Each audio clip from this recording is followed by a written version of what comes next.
ગુજરાતી સાહિત્ય ફોરમ વિશે હું જો તમને ટૂંકમાં કહું ને, તો તે એક નોન પોલિટિકલ અને નોન રિલિજિયસ સંસ્થા છે. દુનિયાભરમાં 60 મિલિયન લોકો ગુજરાતી બોલતા વસેલા છે. એટલે કે ગુજરાતી પ્રજા દુનિયાને ખૂણે ખૂણે પથરાયેલી છે.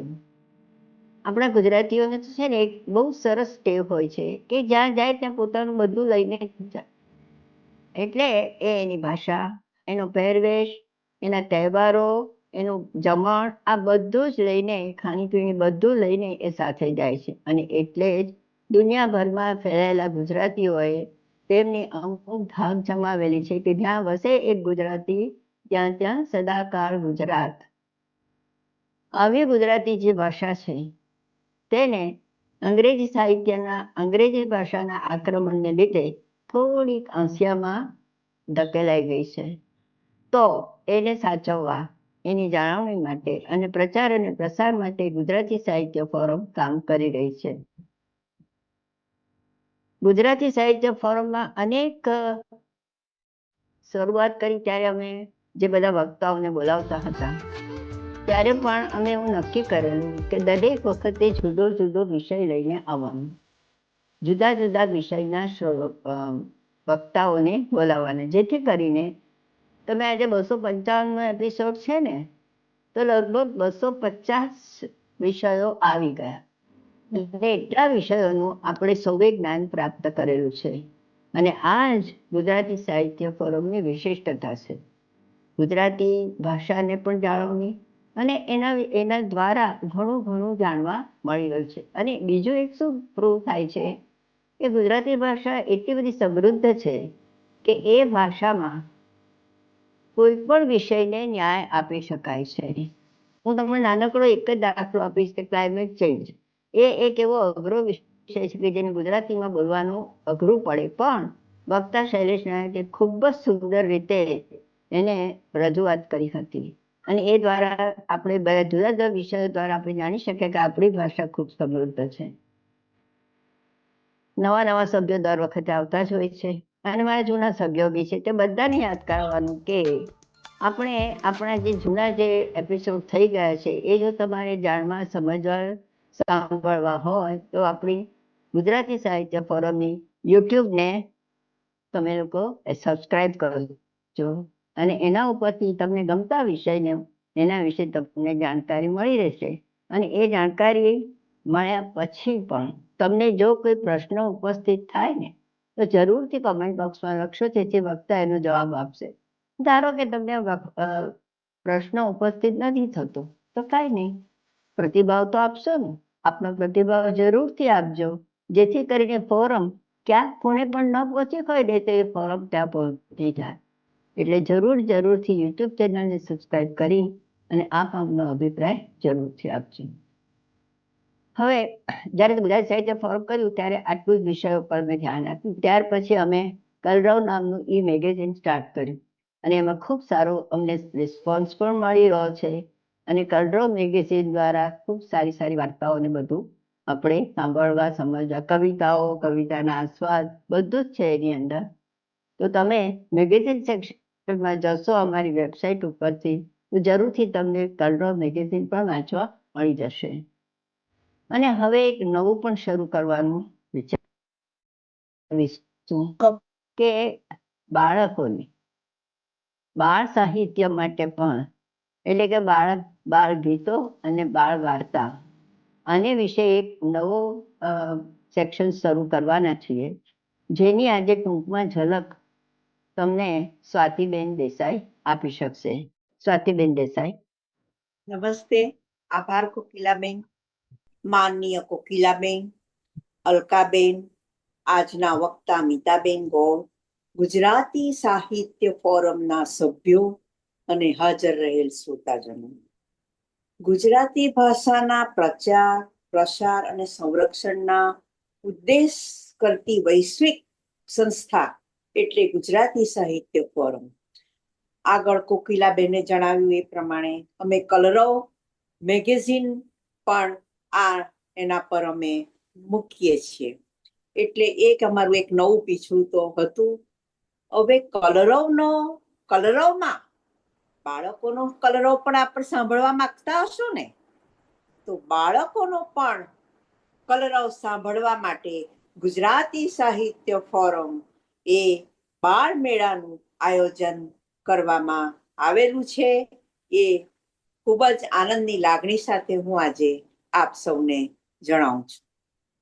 બાળ મેળાના આયોજનનો મુખ્ય હેતુ ઉદ્દેશ કે આપણા બાળકોને આપણા સંસ્કાર, આપણી પરંપરા, રીત રિવાજો અને સંસ્કૃતિની ધરોહર સાથે જોડવાનો એ મુખ્ય ઉદ્દેશ છે. આપણી માતૃભાષા જાણે, આપણા વારસાને સંભાળે, તો એ બાળ ગીતો અને બાળ વાર્તાની જાળવણી કરવાની સમજ કેળવાય. એ ક્યારે કેળવાય કે જ્યારે આપણા બાળકો સુધી એ બાળ વાર્તા ને બાળ ગીત પહોંચે. તો એને માટે એક નમ્ર પ્રયાસ ગુજરાતી સાહિત્ય ફોરમ દ્વારા કરવામાં આવેલ છે. નર્સરીથી ધોરણ 8 ધોરણ સુધીના કોઈ પણ માધ્યમમાં ભણતા બાળકો આમાં ભાગ લઈ શકશે. બાળ ગીત કે કાવ્ય કે વાર્તા ગુજરાતીમાં જ રજૂ કરી શકાશે. ભાગ લેનાર બાળક ઓનલાઈન રજીસ્ટ્રેશન કરાવી શકશે અને એ અમે ફોર્મનું વિતરણ પણ આવી રીતે ઓનલાઈન કરીશું. એમાં બાળ ગીત માટે મોનાબેન શાહ, નિર્જરી વરસાવડા, બાળ વાર્તા માટે દુર્ગેશભાઈ ઓઝા, એમનો સંપર્ક કરવો અને તેમના નંબર અમે ચેક બોક્સમાં મૂકવામાં આવશે. વધુ માહિતી માટે કોકિલાબેન ચોકસી, રિંકીબેન ચોકસી અને સ્વાતિબેન દેસાઈનો પણ સંપર્ક આપ સૌ કરી શકો. તો ચાલો આપણે બાળકોના કલરવની એક ઝલક અમારો મુખ્ય હેતુ જણાવવા માટે આપ સમક્ષ રજૂ કરીએ છીએ. હું રિંકીબેનને વિનંતી કરીશ કે એ ઝલક આપ આગળ પ્રસ્તુત કરે. રિંકીબેન, આભાર. નમસ્તે. નથી એની પાસે. કેમ વિડીયો મેં મૂક્યો તો ને? મેં મોકલ્યો તો? પછી આપીએ છીએ. Okay okay okay. તો હવે આપણે મીતાબેન ગૌરને વિનંતી કરીશ કે તેઓ પોતાનો સ્વપરિચય આપી અને તેમનું વક્તવ્ય શરૂ કરે. નમસ્તે મિત્રો. જ્યાં જ્યાં વસે એક ગુજરાતી ત્યાં ત્યાં સદાકાળ ગુજરાત. આ ઉક્તિને ઉજાગર કરનારા તમે બધા સાહિત્યિક મિત્રો છો, એટલે તમને મળીને આજે મને ખૂબ આનંદ થયો. મારું નામ મીતા ગૌર મેવાડા, મુંબઈમાં રહું છું. મેં ભરતનાટ્યમમાં માસ્ટર્સ કરેલું છે, ફિલોસોફીમાં માસ્ટર્સ કરેલું છે અને અત્યારે હું મુંબઈ યુનિવર્સિટીથી નરસિંહ મહેતાના કાવ્યોમાં અષ્ટનાયિકા ભાવ એ ટોપિક ઉપર પીએચડી કરી રહી છું. સાહિત્યમાં મને ખૂબ રસ છે. મારો એક વાર્તા સંગ્રહ ઝાકળભીની વાતો એ પ્રગટ થયેલો છે.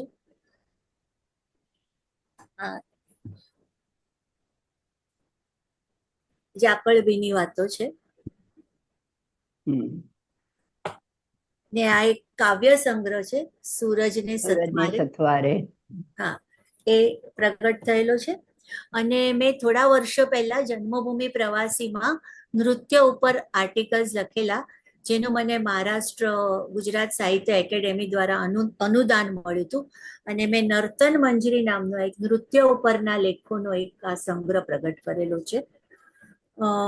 મારા આ સંગ્રહને, વાર્તા સંગ્રહને મહારાષ્ટ્ર ગુજરાત સાહિત્ય એકેડેમીનું પ્રથમ પારિતોષિક મળેલું છે અને મારી ઘણી વાર્તાઓને પણ પ્રાઇઝ મળેલા છે. તમે આપણું ને આ એક મારું સેલ્ફ ઇન્ટ્રોડક્શન મારે આજે એટલા માટે આપવું પડ્યું કે મારા મિત્ર મેધાબેન ત્રિવેદી આજે જોઈન નથી થઈ શક્યા. Otherwise self introduction is not our culture, but technical પ્રોબ્લેમ્સને કારણે આજે મારી પોતાની વાત કેવી પડી તમને. પણ મીતાબેન, વચ્ચે એક વાત કહી દઉં કે પરિચય છે ને બીજા કોઈ આપે એને બરાબર ખબર ન હોય એટલે એને અઘરું પડે. તમે જાતે પરિચય આપ્યો, ખરેખર ખૂબ જ સારો પ્રયાસ અને ખૂબ સરસ રીતે આપ્યો છે. Thank you. થેન્ક યુ, આભાર. ને આજનો મારો જે ટોપિક છે એ છે મેઘદૂત માં નાયિકાઓ. હવે મેઘદૂત તો એટલું બધું ફેમસ છે કે મને નથી લાગતું કે મારે એને ઇન્ટ્રોડ્યુસ કરવું પડે. મારી જાતને મારે ઇન્ટ્રોડ્યુસ કરવી પડે, પણ મેઘદૂત તો મારા કરતા 2000 વર્ષ મોટું છે. એટલે Meghdoot is known all over the world. એના વિશ્વની ભાષા, વૈશ્વિક ભાષાઓમાં પણ અનુવાદ થયેલા છે મેઘદૂતના. અને એક ખાસ વાત એ છે કે આ જોગાનું જોગ, આપણે આષાઢ મહિનામાં જ આજે આ મેઘદૂતની વાત કરીએ છીએ.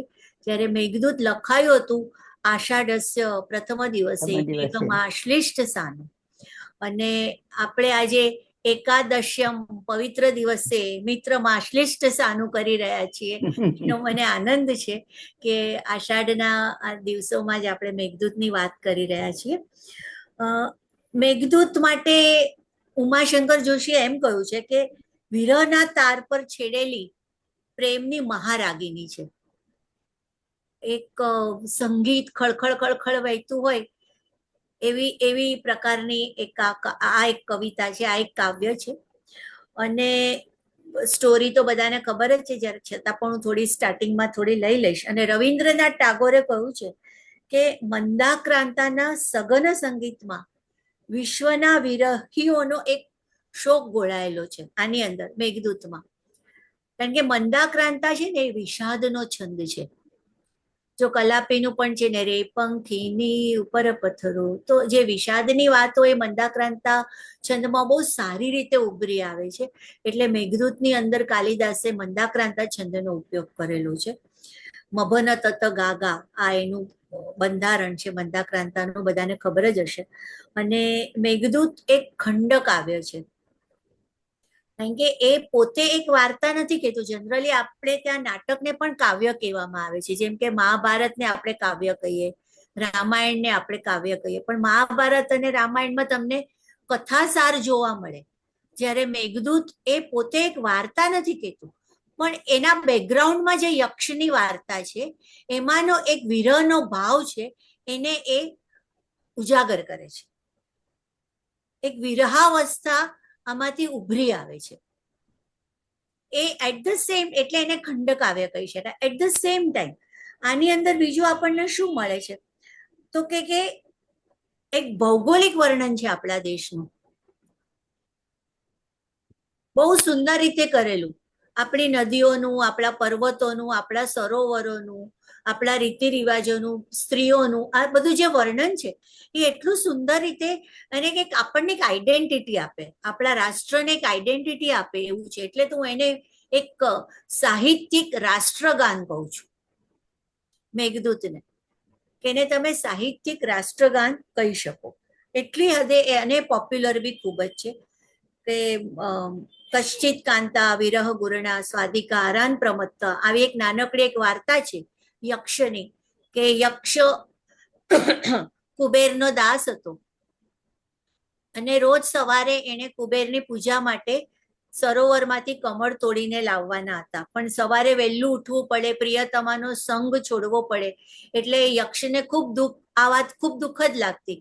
અને એણે એક વખત એમ વિચાર્યું કે હું રાતથી જ બધા કમળ જો લઈ આવું તો સવારે મને થોડો વધુ સમાગમ મારી પ્રિયતમાનો મળે. અને એના કમનસીબે એ કુબેરે જ્યારે પૂજા કરી ત્યારે રાતની અંદર પેલા કમળની અંદર ભરાઈ રહેલા ભમરાએ એની આંગળીમાં દંશ દીધો, અને કુબેરે એને શ્રાપ આપ્યો કે જેના સંગમાં રહેવા માટે તે મારી આજ્ઞાનું ઉલ્લંઘન કર્યું છે, એનો સહેવાસ તને 12 મહિના સુધી નહીં મળે. અને એને રામગીરી આશ્રમ, જે અત્યારે આપણે અમરકંટકની આજુબાજુનો જે વિસ્તાર છે, ત્યાં ગાડી એને 1 મહિના માટે 365 દિવસ માટે રહેવું પડ્યું. અને એમાં 8 મહિના તો વીતી ગયા, પણ એમ પણ કહે છે ને કે વર્ષા અને વસંત એ વિરહી માટે તો ઉદ્દીપકની ઋતુ કહેવાય. અષાઢના પ્રથમ દિવસે, આષાઢસ્ય પ્રથમ દિવસે એણે એક કાળા વાદળને જોયું, અને કાળા વાદળને જોઈને એને એની પ્રિયતમા ખૂબ યાદ આવી. હવે એ વખતે તો કઈ મોબાઈલ પણ નહોતા કે પત્ર વ્યવહાર પણ એટલો ઝડપથી થતો નહોતો. એટલે એને એ યક્ષે મેઘને એમ કહ્યું કે તું દૂત બનીને જા અને મારી પ્રિયતમાને સંદેશ આપ. એમ કરીને એને મેઘને દૂત બનાવ્યો, એટલે આ કાવ્યનું નામ પડ્યું મેઘદૂત. હવે આની ટીકા પણ ભામાએ કરી છે કે મેઘ જેવી નિર્જીવ વસ્તુને દૂત બનાવે એ કઈ બહુ મગજમાં ઉતરતું નથી, પણ આ તો કાલિદાસ છે ભાઈ. એની કલ્પનાઓને, એની ઉપમાઓને, એના રૂપકોની તોલે આપણું મગજ ના આવે, કાંઈ પણ વિચારી શકે ને કાંઈ પણ કરી શકે. અને પછી તો એક પરંપરા બની ગઈ કે પછી કોઈએ હંસ માટે કાવ્ય લખ્યું, હંસને દૂત બનાવ્યો, કોઈએ સારસને દૂત બનાવ્યો, અને એ રીતે તો પછી ઘણા કાવ્યો રચાયા. પણ શરૂઆત કરનાર કાલિદાસ હતા. અને મેઘદૂત એક રોમેન્ટિક વાદ શરૂ કર્યો એમ કહી શકાય. કારણ કે પછી ઘણા બધા કાવ્યો એના પરથી ખંડકાવ્યો પણ લખાયા, ગુજરાતીમાં પણ એના અનુવાદ થયા.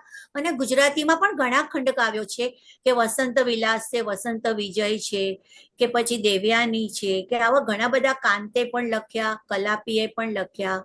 અને એક પરંપરા શરૂ કરનાર એટલે તો કાલિદાસને એમ કહેવાય કે પ્રથિત યશ કાલિદાસ માટે કહેવાય છે કે એને યશની એક પ્રથા ઊભી કરી કે કયા પ્રકારનો યશ તમે મેળવી શકો. અને આપણે આટલું મેઘદૂત માટે જોયું તો થોડું કાલિદાસ માટે પણ જોઈએ કે કાલિદાસની પણ એક વાર્તા છે કે એ અભણ અને ગમાર હતા અને ખૂબ વિદ્વાન એવી રાજકુમારી વિદ્યુત્તમા સાથે એના લગ્ન થયા. અને લગ્નની પહેલી રાત્રે જ એની પત્નીને ખબર પડી કે મારો પતિ તો બિલકુલ મૂરખ છે, અને એને કીધું કે જ્યાં સુધી તને જ્ઞાન ન મળે, તું જ્ઞાન પ્રાપ્તિ ન કરે ત્યાં સુધી પાછો આવીશ નહીં. અને પછી કાલિદાસે કાલીની આરાધના કરી, સરસ્વતીની આરાધના કરી, એટલા માટે તો કાલિદાસ કહેવાયા. અને એની આરાધના કરી અને ખૂબ જ્ઞાન પ્રાપ્ત કર્યું. અને પછી પાછા પત્નીને મળવા આવ્યા ત્યારે પત્નીએ એને પૂછ્યું કે અસ્થિ કશ્ચિત વાક વિશેષ, કઈ વાણીમાં કઈ સુધારો થયો કે નહીં? કારણ કે એ તો અભણ ગમાર હતો ને સાવ પેલી ભાષા બોલતો હતો, પ્રાકૃત ભાષા બોલતો હતો. એટલે એને કીધું અસ્થિ કશ્ચિત વાક વિશેષ. અને કાલિદાસે આ 3 શબ્દો ઉપર 3 કાવ્યો લખ્યા. અસ્થિ પરથી કુમાર સંભવ લખ્યું, કશ્ચિત ઉપરથી મેઘદૂત લખ્યું, અને વાકથી શરૂ થતું રઘુવંશ. એમ આપણે આજે જે મેઘદૂત જોવાના છે, કશ્ચિત કાંતા વિરહ ગુરણા સ્વાધિકારાન પ્રમત્ત શાપેના સ્તંગમિત મહિમા વર્ષ ભોગેણ ભરતું. એટલે આ રીતની એણે એના પરથી શરૂઆત કરી. અને 3 કાવ્યો એમણે જે ખૂબ જ કાલિદાસ માટે ઘણી બધી કૃતિઓ એના નામે ચડેલી છે, પણ 7 ઓથેન્ટિક છે, જેમાં 4 કાવ્યો છે અને 3 નાટક છે. એમાં નાટકમાં આપણે જોઈએ તો માલવિકાગ્નિમિત્ર, પછી વિક્રમો વર્ષીય, અને દુનિયાનું જેને શ્રેષ્ઠ નાટક કહેવાય છે અભિજ્ઞાન શાકુંતલ. આ 3 નાટકો એમના ખૂબ જ પોપ્યુલર. અને એને કાલિદાસને એક એવા સ્તર પર, એવા લેવલ પર મૂક્યા કે કાલિદાસની ઉપમા આપણે કોઈને ના આપી શકીએ. કારણ કે કાલિદાસ પોતે જ એમ કહેવાય કે ઉપમા કાલિદાસસ્ય ભારવે અર્થ ગૌરવમ દંડી પદલાલિત્યમ માઘે સંતિ ત્રયો ગુણા. એટલે ઉપમા કાલિદાસસ્ય. બાકીનામાં તમે જુઓ દંડીનું પદ લાલિત્ય બહુ સુંદર હોય, ભારવીનું અર્થ ગૌરવ બહુ સરસ હોય, માઘમાં તો કે છે કે બધા જ આ 3 ગુણો છે, પણ ઉપમા કાલિદાસ જેવી કોઈની નહીં. અને આજે આપણે જે મેઘદૂતમાં નાયિકા, જે આપણે આજે આ વિષય પર ચર્ચા કરવાના છીએ, એમાં પણ એમણે જે નદીઓને નારી સ્વરૂપે અથવા તો નાયિકા સ્વરૂપે કલ્પીને જે ઉપમાઓ આપેલી છે, એના જ વિશે આજે આપણે વાત કરવાના છે. બાકી મેઘદૂત વિશે તો પોણો કલાક 1 કલાકમાં વાત થાય જ નહીં, પણ આપણે એમાંનો એક ટોપિક લઈને આપણે ખંડ કાવ્યને ખંડમાં લઈને કરવાના છીએ.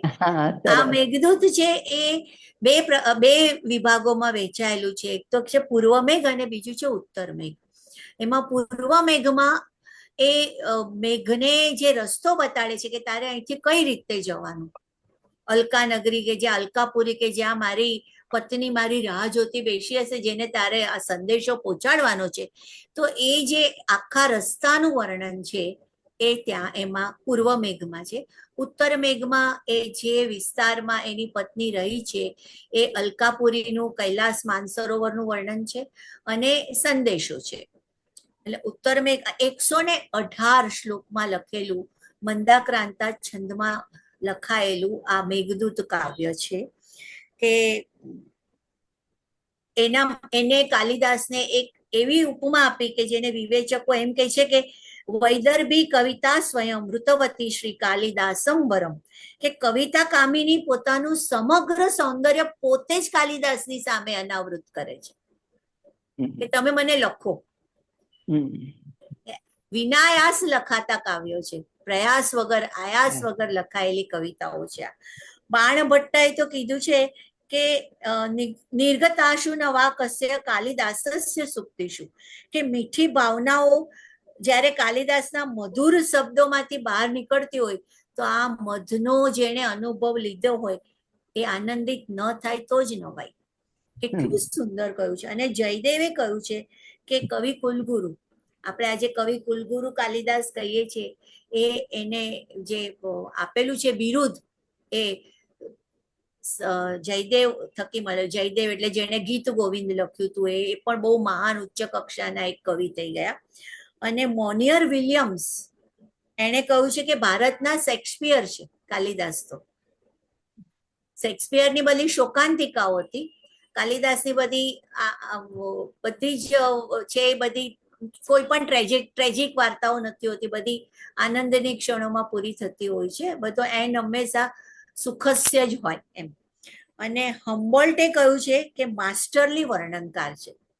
અને જર્મન કવિ ગતે તો કાલિદાસને માથે મૂકીને નાચ્યો છે કે આના જેવું મેં સુંદર નાટક મારી જિંદગીમાં નથી જોયું. એટલે બહુ જ આપણે કહીએ ને ઉપમા, એની ઉપમામાં તો માસ્ટરી એમ.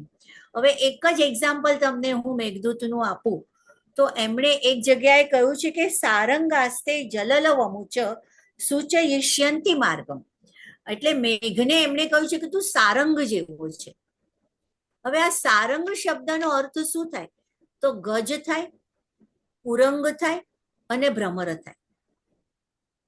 એટલે એ મેઘને એમ કહેવા માંગે છે કે તું ગજ જેવો શક્તિશાળી છે.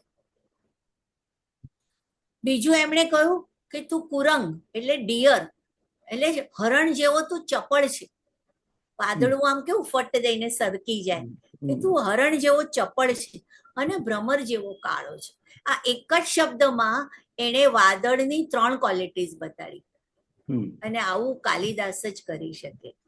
અને એ હવે આપણે એક પછી એક નદીઓ વિશે જોઈશું કે જેમાં એમણે અષ્ટનાયિકાનો જે આપણા કોન્સેપ્ટ છે નાટ્યશાસ્ત્રમાં, જે ભરત મુનિએ વર્ણવેલો છે, એ એમણે નદીઓમાં કઈ રીતે આરોપિત કરી છે એના વિશે આપણે જોઈશું. તો નાયિકા એટલે આપણે સામાન્ય ભાષામાં જેને હિરોઈન કહીએ, એના અલગ અલગ પ્રકારો, જેમ કે સાહિત્ય દર્પણમાં વિશ્વનાથે કર્યા છે, તો દશરૂપકમાં ધનંજયે કર્યા છે, નાટ્યશાસ્ત્રમાં ભરત મુનિએ કર્યા છે, અને અલગ અલગ પ્રકારે કરેલા છે. એક બે તમને એક્ઝામ્પલ આપું તો કુલીનતાની દ્રષ્ટિએ જોઈએ તો દિવ્યા, રાજરાણી, કુલસ્ત્રી અને ગણિકા એવા પ્રકાર નાયિકાના પાડવામાં આવે. કામભાવની દ્રષ્ટિએ જોઈએ તો મુગ્ધા, મધ્યા, પ્રગલ્ભા, અને તેના પાછા પેટા પ્રકારો પડે ધીરા, અધીરા, ધીરા ધીરા. પછી નાયક સાથેનો એનો સંબંધ, નાયક સાથેનું રિલેશન, એમાં જોઈએ તો સ્વીયા, અન્યા, પરકીયા, આ પ્રકારના. સ્વીયા એટલે પોતાની પત્ની, અન્યા એટલે બીજાની પત્ની, અને પરકીયા એટલે જે સ્ત્રી કોઈની પણ નથી એ અન્યા, અને પરકીયા. એવી રીતે પ્રકૃતિ મુજબ પદ્મિની, ચિત્રીણી, હસ્તિની, શંકિની, અને આ બધાના તમે પરમ્યુટેશન કોમ્બિનેશન્સ કરો તો 2000 થી વધારે નાયિકાઓ તમને આપણા સાહિત્યમાં મળે. પણ ભરત મુનિએ અવસ્થા અનુસાર એટલે પરિસ્થિતિ અનુસાર નાયિકાના જે પ્રકાર લીધા છે કે શૃંગારિક અવસ્થા જો તમે જોઈએ તો શૃંગારિક અવસ્થા અનુસાર 8 પ્રકાર નાયિકાના તમને મળે કે જેને એમણે બિરુદ આપ્યું અષ્ટનાયિકા. કે એ અષ્ટનાયિકામાં પ્રેમની 2 મુખ્ય અવસ્થા, સંભોગ કે જેમાં મિલનની વાત છે પ્રિય અને પ્રિયતમાના, અને બીજો વિપ્રલંબ કે જેમાં વિરહની વાત છે, એટલે પ્રિય અને પ્રિયતમાના વિયોગની વાત છે. એના આધારે આ અષ્ટનાયિકાઓનું પૃથ્થકરણ કરેલું છે. ટૂંકમાં જરાક હું લઈ લઉં તો સંભોગ શૃંગારની જે નાયિકાઓ છે એ બધી ખૂબ સુંદર વસ્ત્ર ધારણ કરેલી, ખુશ મિજાજ, ઝળહળતા સૌંદર્યથી ચમકતી, એવી હોય. અને વિપ્રલંબ નાયિકાઓ હોય, ક્રોધિત હોય, ઉદાસ હોય, અશ્રુને છુપાવતી હોય અને ઉદાસીન વિહવળ હોય વિરહથી, આવી નાયિકાઓ છે. એ 8 નાયિકાઓનું હું એક લાઈનમાં જ તમને ખાલી વર્ણન આપી દઉં છું, કારણ કે આપણી પાસે સમય બહુ ઓછો રહે. કારણ આપણે કાલિદાસનું મેઘદૂતમાં જે નાયિકાનું વર્ણન છે એના પર વધારે ફોકસ કરવાનું છે. તો પહેલી નાયિકા આવે તો એ આવે વાસક સજ્જિતા. વાસક માટે જે સજ્જ થઈ છે, શણગાર સજે છે, એવી નાયિકા. પિયુ મિલન માટે જે શણગાર સજે છે. પછી વિરહોત્કંઠિતા, વિરહ ઉત્કંઠ થઈ ગઈ છે, વિરહથી એટલી બધી વ્યાકુળ થઈ ગઈ છે, તેનો પ્રેમી આવતો નથી, એટલે શી ઇઝ વિરહોત્કંઠિતા. પછી આવે સ્વાધીન પતિકા, જેનો પતિ એને આધીન છે. આ એકમાત્ર અષ્ટનાયિકામાં નાયિકા છે કે જેનું પિયુ સાથે મિલન થાય છે.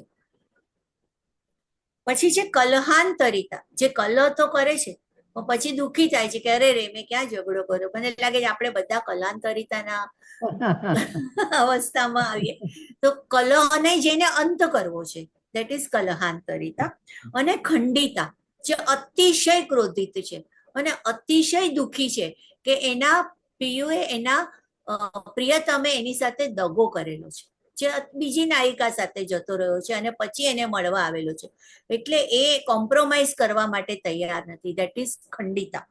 પછી વિપ્રલબ્ધા છે કે જેને નાયક સંકેત આપે છે કે આપણે આ જગ્યાએ મળીએ, અને પછી એ જગ્યાએ જાય છે અને એ પેલો મળવા આવતો નથી, ત્યારે એ નાયકને દોષ ન આપતા ભાગ્યને દોષ આપે છે, દેટ ઇઝ વિપ્રલબ્ધા.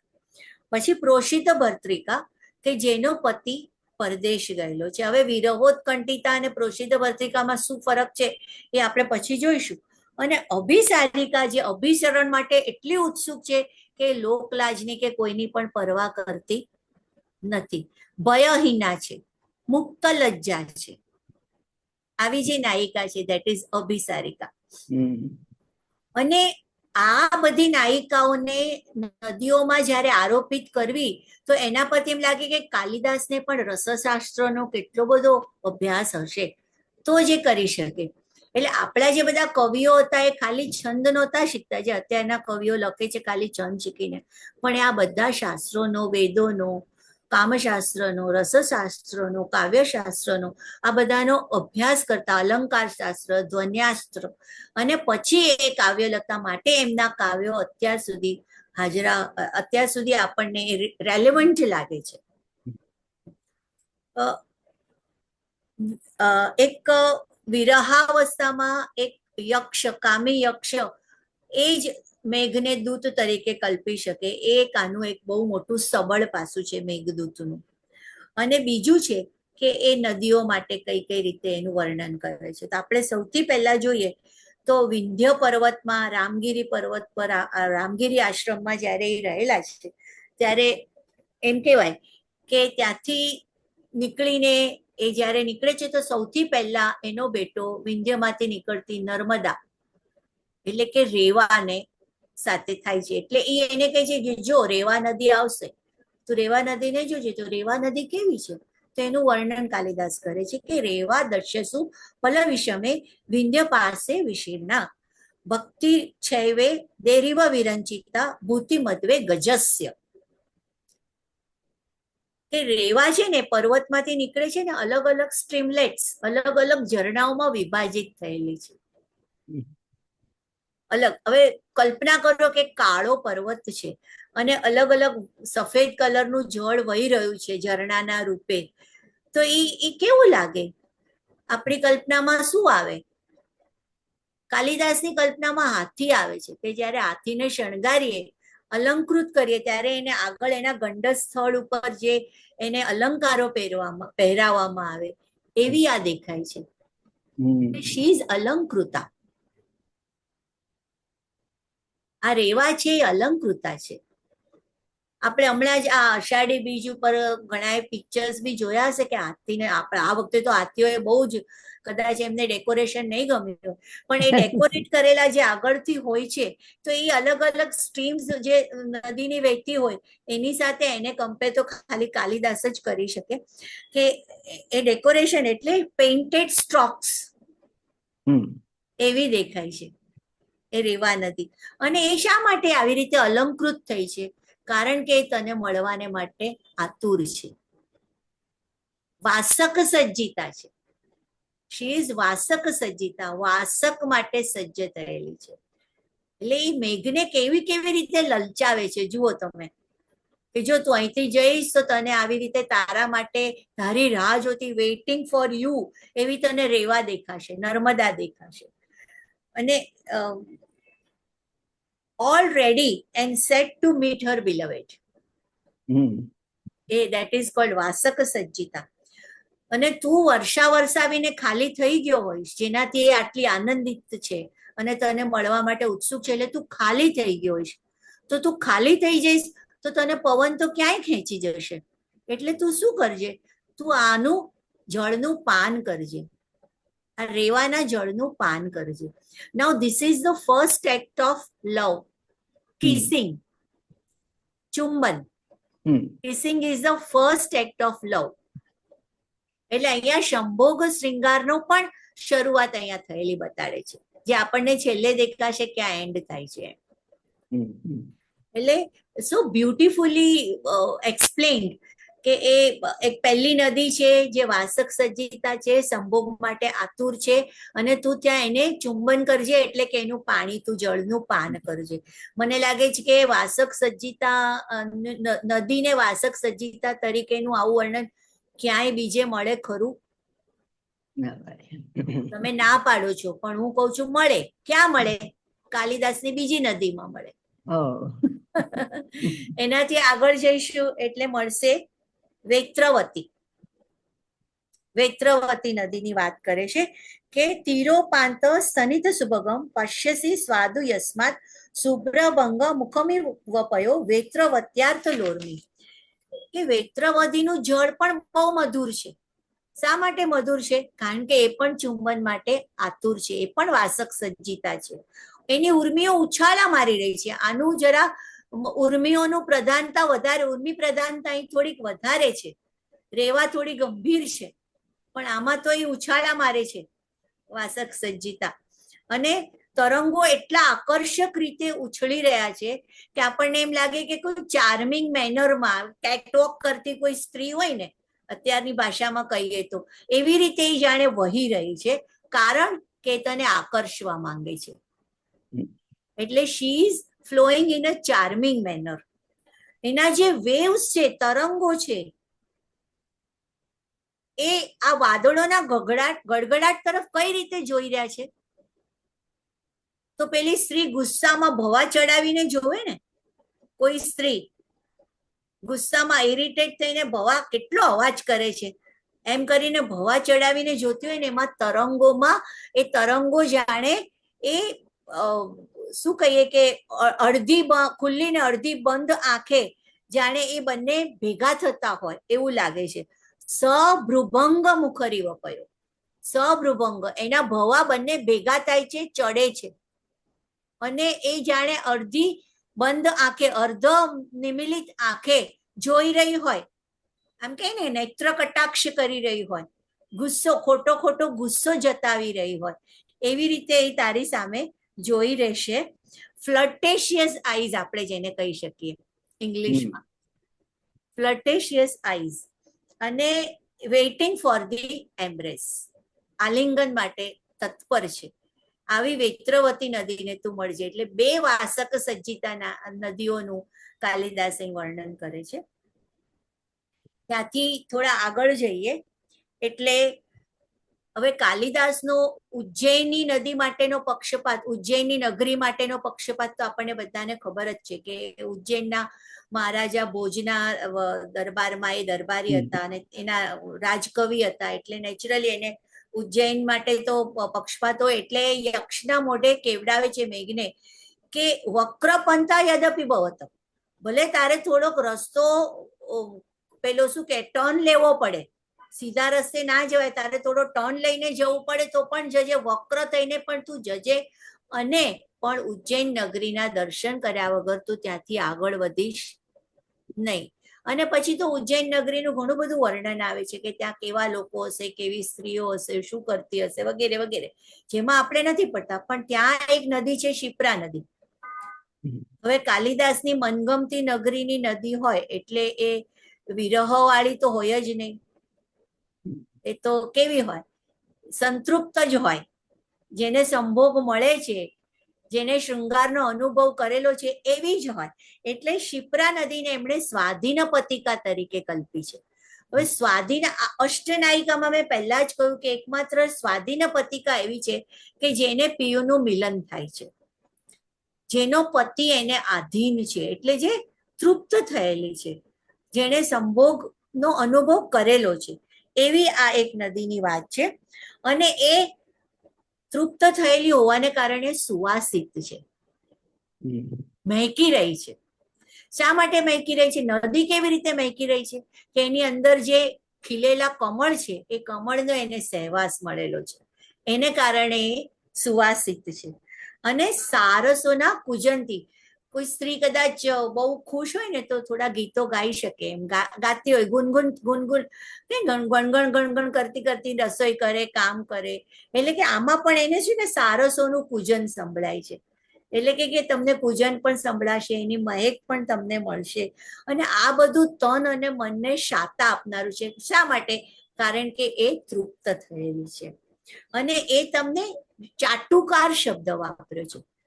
ચાટુકાર શબ્દ એટલે કે જે ખડખડ ખડખડ અવાજ આવશે ને, એ તમારી પાસે વધુ ને વધુ આનંદ મેળવવા માટેની પ્રાર્થના કરે છે.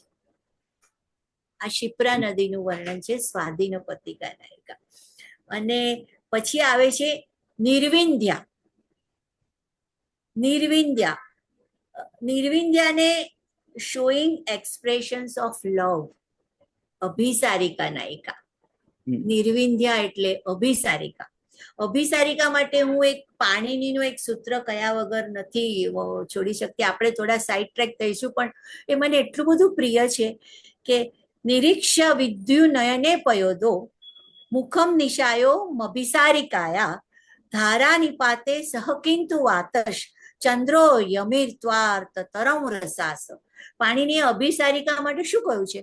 પાણીની એટલે કે જેમણે આપણું આખું ગ્રામર જેને રચ્યું છે, પાણીની વાત કરું છું, કે રાત્રિ સમયે વિદ્યુત નયને, આમ પેલો વીજળીનો ચમકારો થાય ને એટલામાં જે દેખાય ને એની વાત છે, કે વિદ્યુત નયને અભિસારિકાનું ચંદ્રવદન જોઈને, સુંદર મુખ જોઈને મેઘ શંકાથી ચીસ પાડે છે કે ક્યાંક મુશળધાર વરસાદની સાથે ચંદ્ર ધરતી પર તો નથી પડી ગયો ને. એટલું સુંદર અભિસારિકાનું વર્ણન.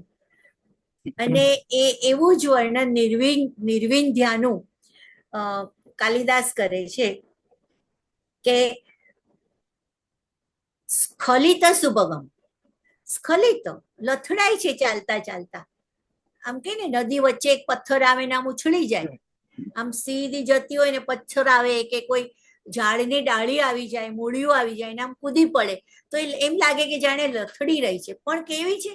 સ્ખલિત સુભગમ, beautifully stumbled. She stumbles but beautifully. એને જે એનું જે સ્ખલન થઈ રહ્યું છે એ પણ એટલું સુંદર લાગી રહ્યું છે કે એ જાણે હાથે કરીને તમારું ધ્યાન ખેંચવા માટે, તમને આકર્ષવા માટે સ્ખલિત થતી હોય ને એવું લાગે છે એના પ્રવાહમાં, કે શી ઇઝ કોલિંગ યુ. અરે હું પડી ગઈ. ઘણી સ્ત્રીઓ સ્ત્રી ચરિત્ર કરતી હોય ને, હાથ પકડો ને મને ડર લાગે છે કે અહીંયાથી પડી જઈશ કે દેટ વે. એટલે કેટલું સુંદર આમ નદી આમ પેલું એક સુભગ રીતે લથડાય છે, સુંદર રીતે લથડાય છે. વિહગ શ્રેણી કાંચી ગુણાયા. અને એના ઉપર એના તરંગોને અથડાવવા માટે જે આખી એક પક્ષીઓની હાર જઈ રહી છે આ નિર્વિંધ્યા નદી પર, કારણ કે એક આખી જળથી ભરપૂર છે પણ, અને એના પરથી આખી જે આ હાર જઈ રહી છે ને, જાણે એવું લાગે છે કે કોઈ સુંદરીએ કટિબંધ પહેર્યો હોય.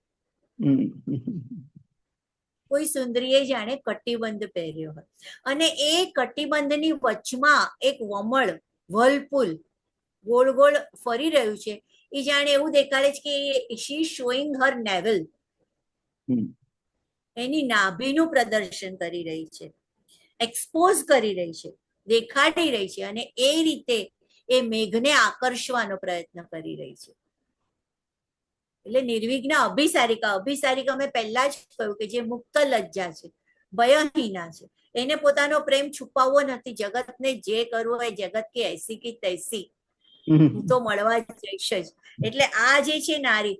અને બીજું છે એના જે કિનારા ઉપર જે વારીન વૃક્ષો છે,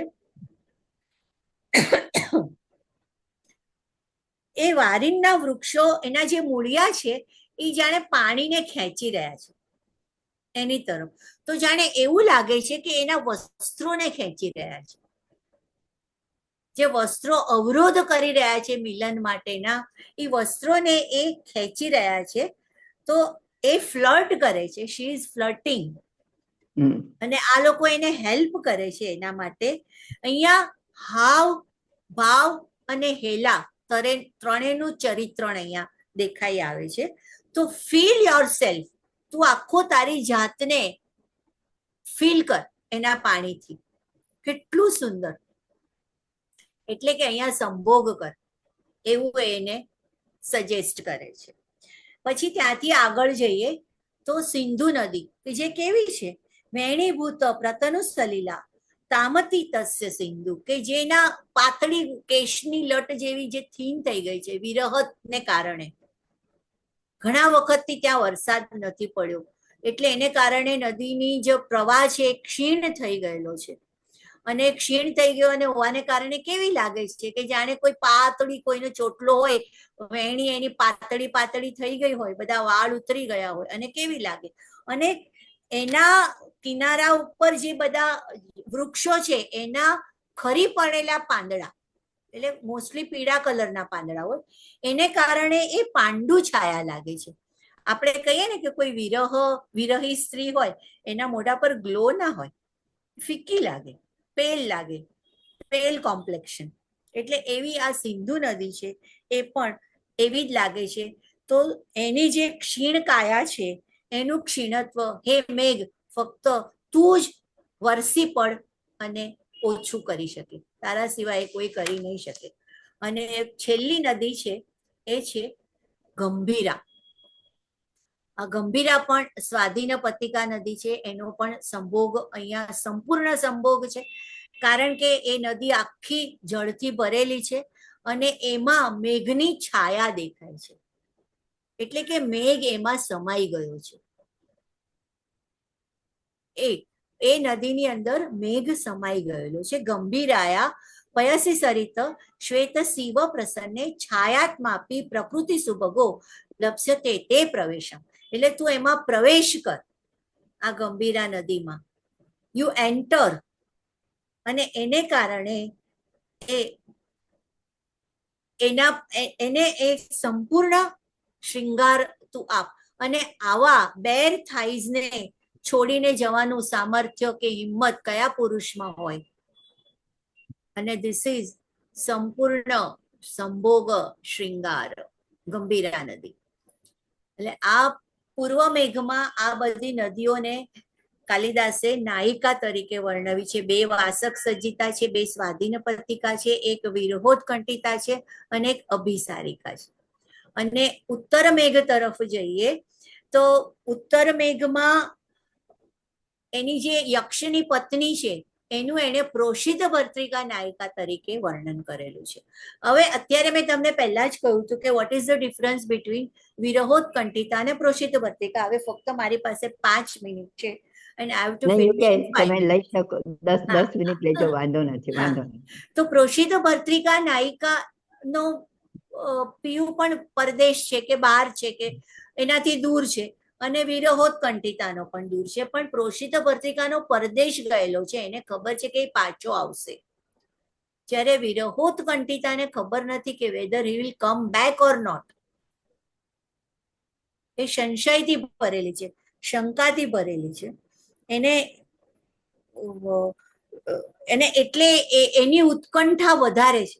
જ્યારે પ્રોષિત ભર્તૃકા નાયિકાને ખબર જ છે કે એ આટલા સમય પછી આ યક્ષિણીને ખબર જ છે કે 12 મહિના પછી મારો યક્ષ પાછો આવવાનો જ છે, એટલે બંનેના ભાવમાં થોડો થોડો ફરક તો હોય જ.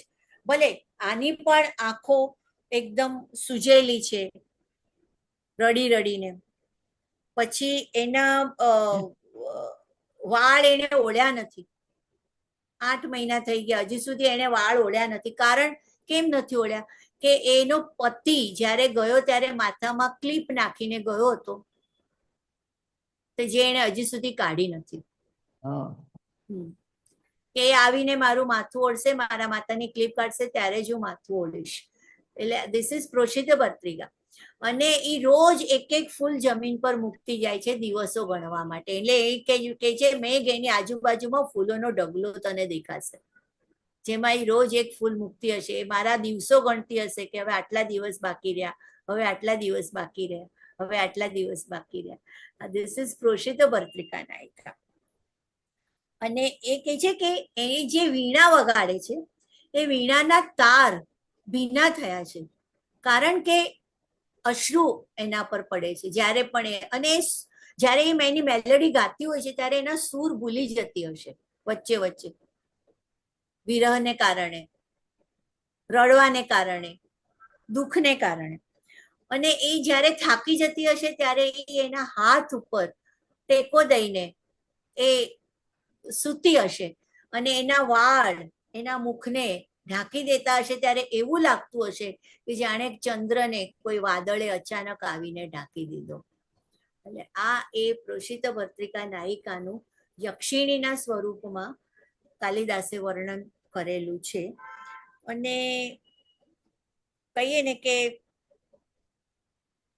એક બહુ સુંદર વાત કહી છે કે એના આંખમાંથી અશ્રુ ઝરે છે પણ એના હોઠ સુકાઈ ગયા છે. કેમ? હોઠ કેમ સુકાયા છે? કારણ કે એ થોડી થોડી વારે ઊના નિશ્વાસો નાખે છે.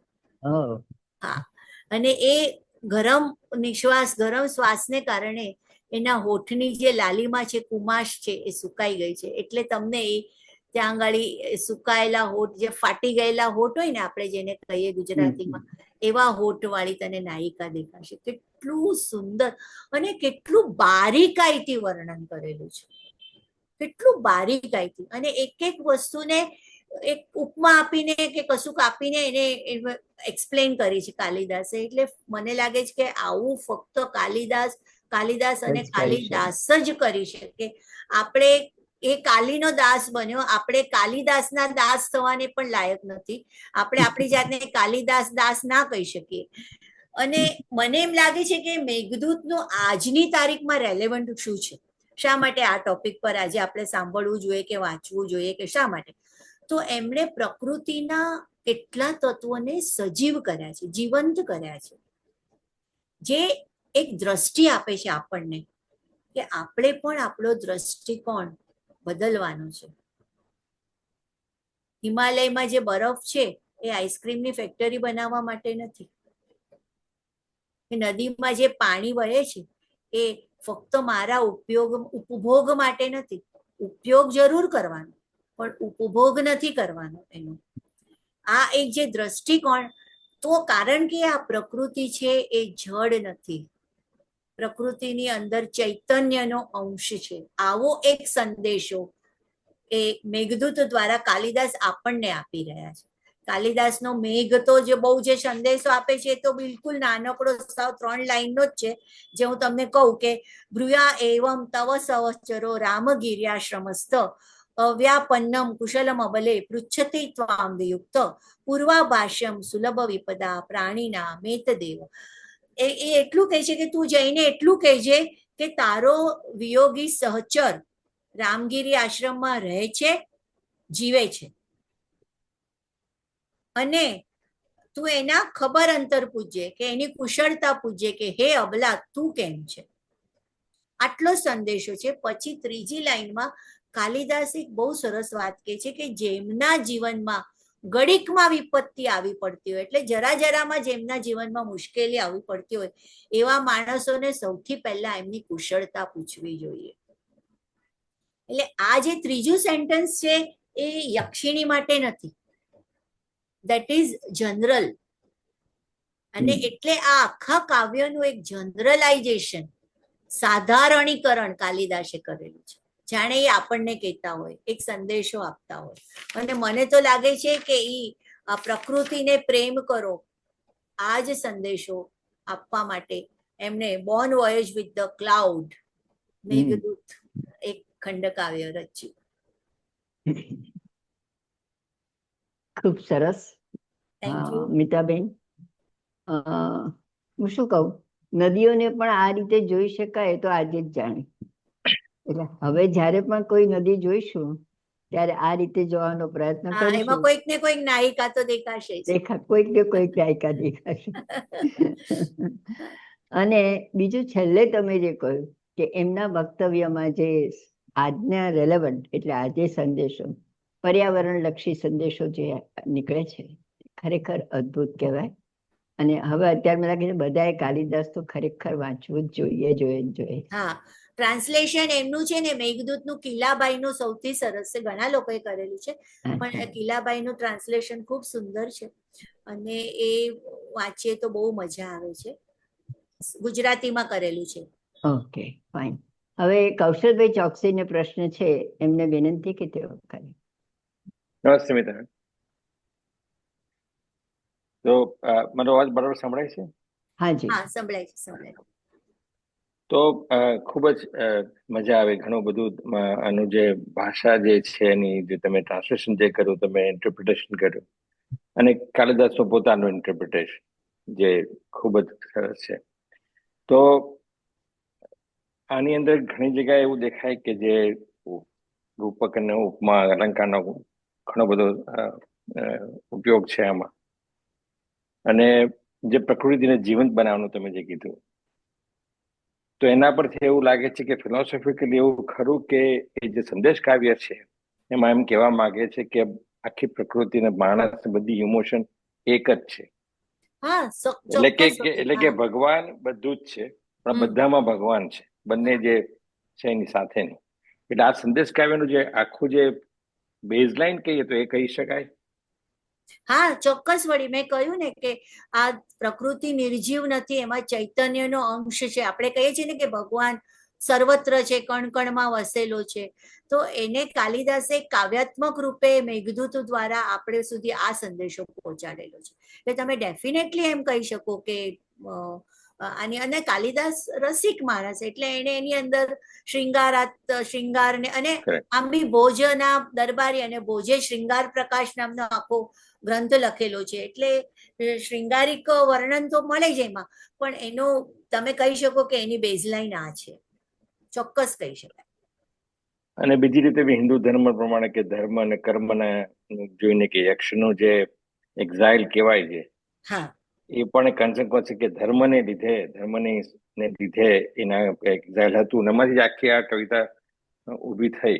તો એ પણ એનું સમન્વય પણ અંદર ઘણું સારી રીતે કરી જરૂર કહી શકાય. ઘણી રીતે ઇન્ટરપ્રિટેશન થઈ શકે આ બધી જ વસ્તુઓનું. કાલિદાસ જો નદીમાં નાયિકાનું ઇન્ટરપ્રિટેશન કરી શકે, તો આપણે કાલિદાસના બીજા શબ્દોનું શા માટે interpretation? We can also do that. અને આમ બી છે ને, પ્લેટોએ કીધું છે કે art is imitation of imitation. Correct, yes. સર્જન જ કરતા હોઈએ. અને મેં પહેલા જ કહ્યું કે મેઘદૂતને આધાર લઈને એક રોમેન્ટિક વાદ શરૂ થયો, અને બીજા કેટલાય ખંડકાવ્યો અને બીજા કેટલા લઘુ કાવ્યો ને વગેરે પણ સર્જાયા એના પછી મેઘદૂતનો આધાર લઈને. એટલે આપણે એનું ઇન્ટરપ્રિટેશન આપણી રીતે કરી શકીએ. કારણ કે એમાં સૌથી પહેલો વિચાર આવ્યો કે એને કેમ કર્યું, કે એન્ટરટેનમેન્ટ વેલ્યુ માટે કર્યું કે સંદેશ માટે કર્યું, એટલી બી અટકળ જ કરવાની છે ને ત્યારે. તો એટલા એના પરથી આ બધા પ્રશ્નો આવે. Thank you. ખૂબ સરસ.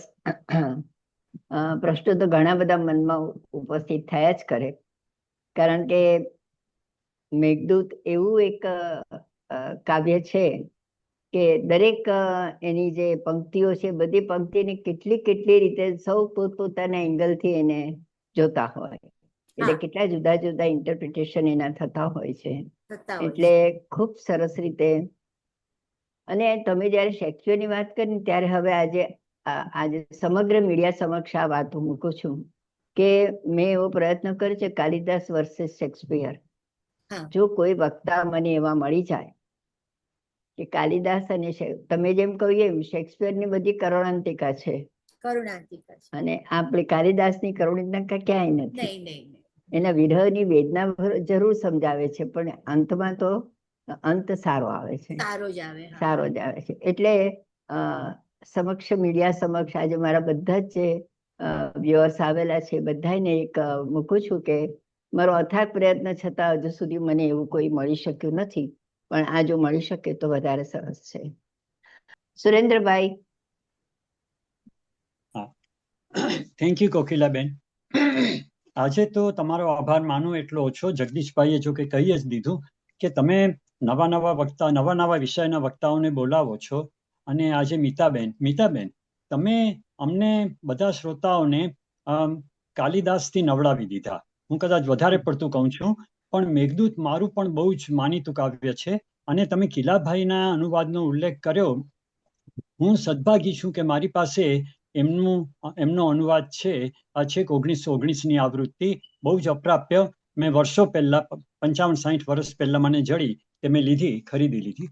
તો એમણે ખરેખર અદ્ભુત અનુવાદ કર્યો છે. હવે તમારા વક્તવ્યની વાત કરું.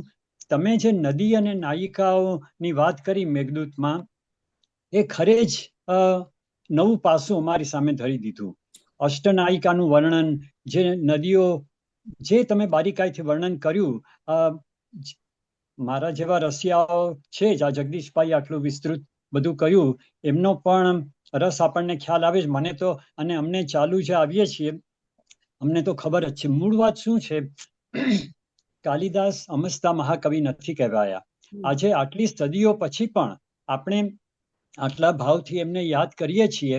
અને તમારા જેવા અભ્યાસીઓ અમારી સમક્ષ આ બધું રજૂ કરે, એથી વધારે શું જોઈએ. અને કિલાભાઈનો જે અનુવાદ છે, મેં પહેલા પણ મને આ કહેવાનો પ્રસંગ પડ્યો, તો ફરીથી વિથ ઓલ ડ્યુ રેલેવન્સ કહું છું કે મેં કિલાભાઈનો વાંચ્યો છે અને નાનાલાલનો વાંચ્યો છે. નાનાલાલ ઘણા વધારે જાણીતા કવિ, અને કિલાભાઈ એમની પ્રસ્તાવનામાં લખે છે એ પ્રમાણે એ ખૂબ જ નમ્ર હતા. પણ હું મારો અભિપ્રાય કહું કે કિલાભાઈનો અનુવાદ જે છે તે આપણને કદાચ કાલિદાસની વધારે નજીક લઈ જાય છે. એટલે કે જી, અને હું કદાચ શબ્દ હવે કાઢી નાખું છું, વધારે નજીક લઈ જાય છે. અને હાજી, અને વિરહ, અને જે તમે બધા નાયિકાઓના વર્ણન કર્યા, પ્રોસિદ્ધ ભર્તૃકા અને વિરહ જે શબ્દ હતો સંસ્કૃત મને બરાબર યાદ નથી, એમાં અને પ્રોસિદ્ધ ભર્તૃકામાં કઈ રીતે ફરક છે, બહુ જ ગમ્યું. કે આ જે વધારામાં શું છે કે કાલિદાસ અને એના પગલે કિલાભાઈએ જે આપણને પરિચય કરાવ્યો, કે શરૂઆતના શ્લોકમાં કહે છે કે વિરહની અસર માત્ર વિરહિણીને યક્ષિણીને થઈ એવું નથી, યક્ષને પણ સોના કેરું સરી ગયું કડું દુબળા હાથમાંથી. પછી ધૂમ જ્યોતિ જળ પવનના મેઘ ત્યાં આ બનેલા, ત્યાં સંદેશા વગેરે મારું આજે ફોકસ ફક્ત નાયિકા પર જ હતું, એટલે બરાબર. એટલે ટચ નથી કર્યું. બરાબર, એટલે હું એટલું જ કહું છું. અહીંયા હું વધારે નહીં કહું, જરૂરથી વધારે, પણ અભિભૂત થઈ જઈએ એવો એમનો અનુવાદ છે. અને અમે અભિભૂત થઈ જઈએ એવું તમે નદી અને નાયિકાઓનું અમને જે નવું પાસું ઉઘાડી આપ્યું, એથી ઘણો જ આનંદ થયો. અને જી, હાજી, I mean every word of it. હવે કોકિલાબેનને વિનંતી કે તમને અથવા તમારા સરખા અભ્યાસી અને વિદ્વાનોને ફરીથી બોલાવે અને અમને મેઘદૂતના બીજા પાસાનો પણ પરિચય કરાવો. એ સાથે શાકુંતલ, માલવિકાગ્નિમિત્રમ, એમાંથી પણ લોકભોગ્ય વાતો, જે રસ આપણે શેર કરી શકીએ, એ પણ અમને કહો, તો અમે વધારે ધન્ય થઈશું. મીતાબેન, થેન્ક્સ વેરી મચ. કોકિલાબેન, તમારો પણ ઘણો ઘણો આભાર. સુરેન્દ્રભાઈ, એક વાત ઉમેરવાની હું લાલચ નથી રોકી શકતી કે આપણે નરસિંહ મહેતાને પણ આટલો જ આપણે અન્યાય કર્યો છે કે જેટલો આપણે કાલિદાસમાં આપણે કહીએ ને કે નદીઓને નાયિકા તરીકે આપણને ખબર નથી, એમ નરસિંહ મહેતાએ પણ નાયિકા ભાવને લગતા એટલા બધા 487 કદાચ કાવ્યો લખ્યા છે. અને એ જ મારા ટોપિકનો વિષય છે PhD નો, કે આપણને હા, હા. નરસિંહ મહેતા એટલે અખિલ બ્રહ્માંડ ને વૈષ્ણવજન ને એનાથી બરાબર. વધારે આગળ આપણે ગયા જ નથી. પણ હમ. એને જે ગોપી ભાવે કૃષ્ણને ભજ્યા છે અને એના હમ. જે શૃંગારિક કાવ્યો છે ને હમ. એમાં જે હા, નાયિકા ભાવ છે અદ્ભુત છે, હાજી. બહુ જ. એટલે ક્યારેક એના વિશે પણ આપણે લેવા જેવું છે. જરૂર જરૂર જરૂર ચોક્કસ જ. હા. જરૂર. આ તમે કહ્યું ને, આ નરસિંહ મહેતાનું એક છૂપું પાસું છે જે તમારા ફરીથી કહું છું, તમારા સરખા અભ્યાસીઓએ યુ ડેલ્વ ડીપ ઇન્ટુ ઇટ, અને અમને પણ હવે એનો પરિચય કરાવો. એટલે ફરી ક્યારેક કોકિલાબેન અમારી આ ક્યારેક વિનંતી કરશું. ધ્યાનમાં જરૂર રાખજો. જરૂર જરૂર. જરૂર હાજી. જરૂર. એટલો સરસ પ્રોગ્રામ થયો આપણો. મીતાબેને તો ખૂબ સરસ રીતે કાલિદાસની નજીક લઈ ગયા આપણને. તો આભાર વ્યક્ત ન કરીએ તો નગણ્ય કહેવાય ને. મુખ્ય કારણ છે કે આજે મીતાબેને એમને આ વિગતવાર વર્ણન કર્યું અને નદીઓ સાથે નારીઓનું સૌંદર્ય પણ, કે નારીઓની સ્થિતિ બહુ સચોટ રીતે વર્ણવી. અલબત્ત કાલિદાસ તો અદ્ભુત કહેવાય જ તે, પણ એને આવી સારી રજૂઆત કરવી એ પણ બહુ એક અભ્યાસુ વ્યક્તિનું કામ છે. તો આભાર, નમસ્કાર. ખૂબ સરસ.